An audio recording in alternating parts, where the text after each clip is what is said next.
AD 2898 Prabhas హీరోగా నటించిన cinema. మామూలుగా ప్రభాస్ సినిమా అంటే ఏ రేంజ్ లో క్రేజ్ ఉంటుందో అందరికీ తెలుసు. బట్ ఈ మూవీ విషయానికి వస్తే అవేం కనిపించడం లేదు. ఇదే చాలా మందిని ఆశ్చర్యపరుస్తోంది. పాన్ ఇండియన్ రేంజ్ ఇమేజ్ ఉన్న ప్రభాస్ మూవీ అంటే అది నిత్యం వార్తల్లో ఉండాలి. ఆ సినిమాకు సంబంధించిన ఏదో అప్డేట్ కోసం అంతా ఎదురు చూడాలి. లేదంటే ఫ్యాన్స్ ఈ మూవీ గురించి అదే పనిగా డిస్కస్ చేసుకోవాలి.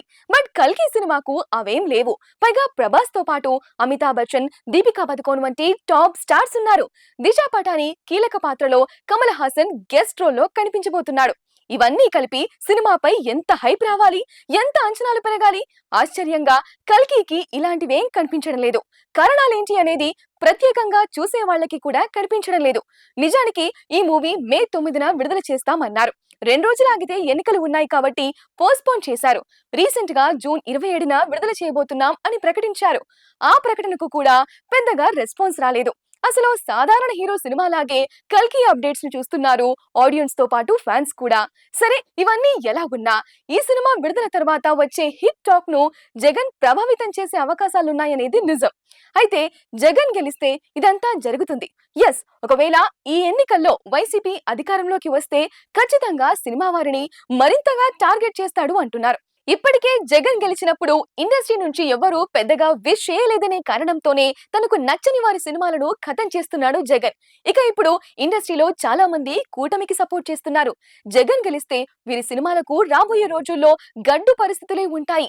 వీరికంటే ముందు అసలు పెద్ద ప్రాబ్లం ఫేస్ చేసేది ప్రభాస్ కల్కి. ప్రభాస్ తో జగన్ కు ఎలాంటి సమస్య లేదు. బట్ ఈ మూవీ ప్రొడ్యూసర్ అశ్విని దత్ కరుడుగట్టిన తెలుగుదేశం అభిమాని. చంద్రబాబు కోసం ఏమైనా చేసేంత అభిమానం ఉన్నవాడు. అతను ఇప్పటికే కూటమిని గెలిపించాలని ట్వీట్స్ చేస్తున్నాడు. సోషల్ మీడియాలో పోస్టులు పెడుతున్నాడు.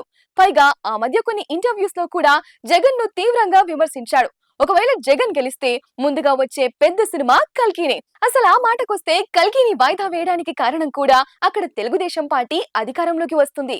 తద్వారా కల్కి టికెట్ రేట్స్ ను తమకు అనుకూలంగా పెంచుకోవచ్చనే కారణంతోనే అనేది కొందరు చెబుతోన్న మాట. అశ్విని దత్ అంటే చంద్రబాబుకు అభిమానమే. అందుకే ఆయన కోరితే టికెట్ రేట్స్ ను పెంచడమే కాదు, అదనపు షోస్ కు పర్మిషన్ సులువుగా వస్తుంది. ఆ అవకాశం వస్తుందనే నమ్మకంతోనే అశ్విని దత్ తమ కల్కి చిత్రాన్ని అదే పనిగా వాయిదా వేస్తున్నాడు అంటున్నారు. మరి ఒకవేళ జగన్ గెలిస్తే మాత్రం కల్కి కలెక్షన్స్ కు ఆంధ్రప్రదేశ్ లో చాలా ప్రాబ్లమ్స్ వస్తాయి. టికెట్ రేట్స్ ను పెంచడం అటుంచి అదనపు ఆటలకు పర్మిషన్ ఇచ్చే అవకాశం ఉండదు. ఈ ఎఫెక్ట్ చిరంజీవి, రామ్ చరణ్ సినిమాలకు ఉంటుందనుకోవచ్చు. ఇక పవన్ కళ్యాణ్ సంగతి వేరే చెప్పనక్కర్లేదేమో. మొత్తంగా జగన్ గెలిస్తే మాత్రం కల్కికి కష్టాలు తప్పవు అనేది నిజమని వైసీపీతో పాటు టీడీపీ వర్గాలు కూడా చెప్పుకుంటున్నారు.